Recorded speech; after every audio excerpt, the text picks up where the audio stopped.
Orient. Hop là. Trop Orient. cool. Donc ça, c'est la dernière marque qu'on a rajoutée sur le site winder.com.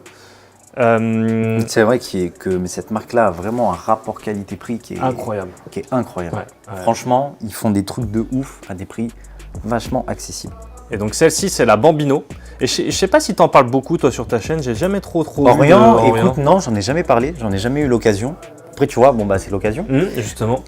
Mais c'est vrai que j'ai toujours regardé cette marque, j'ai toujours suivi. Et c'est pas parce que c'est pas cher, tu vois, que bah, ça m'intéresse pas forcément, tu vois. Mais celle-là, ouais, j'en ai eu plusieurs entre les mains. Et j'ai toujours kiffé. Pour le moment, j'ai pas sauté le pas de m'en acheter une, mais je pense que ça viendra parce que vraiment niveau design, niveau, tu vois, mais ce que j'adore même sur cette montre, c'est le verre un peu dôme. Bombé, ouais. Et le fait que tu aies vraiment cet aspect un peu 3D de ton cadran avec cet aspect dôme. Puis bon, mais les aiguilles, la date et puis le petit mouvement automatique aussi, qui est pas dégueu et qui est plutôt bien décoré, encore une fois, par rapport au prix. Donc pour le coup, ouais, tu vois, moi j'ai pas encore franchi le pas. Mais je pense que ça viendra. Mais j'ai franchi le pas pour d'autres marques abordables, mais pas encore Orient, quoi. Ouais, mais ben, je trouve justement que ça vaut le coup de sauter le pas. Ça, c'est la collection donc Orient Bambino.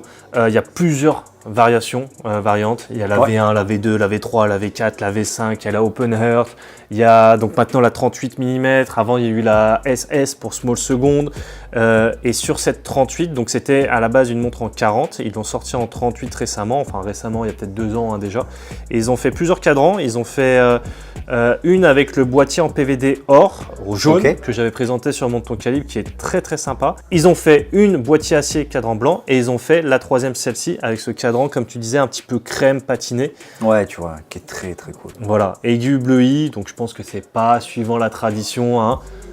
Diamètre 38,5 mm, épaisseur 12,4, entre cornes de 20 mm, corne à corne 43,8. Et c'est un calibre maison, le F6724 pour 3 atmosphères. Donc là, bah, on sait qu'on est sur une sélection accessible, donc tu vas te douter que c'est une montre pas très chère, mais quand tu la vois comme ça au poignet, Cool. Franchement, tu as vraiment l'impression que ça peut être une montre qui peut coûter très cher, quoi. Ouais. Mais c'est vrai qu'on a l'impression qu'elle coûte plus cher que son prix. Et on est à 270 €. Magnifique.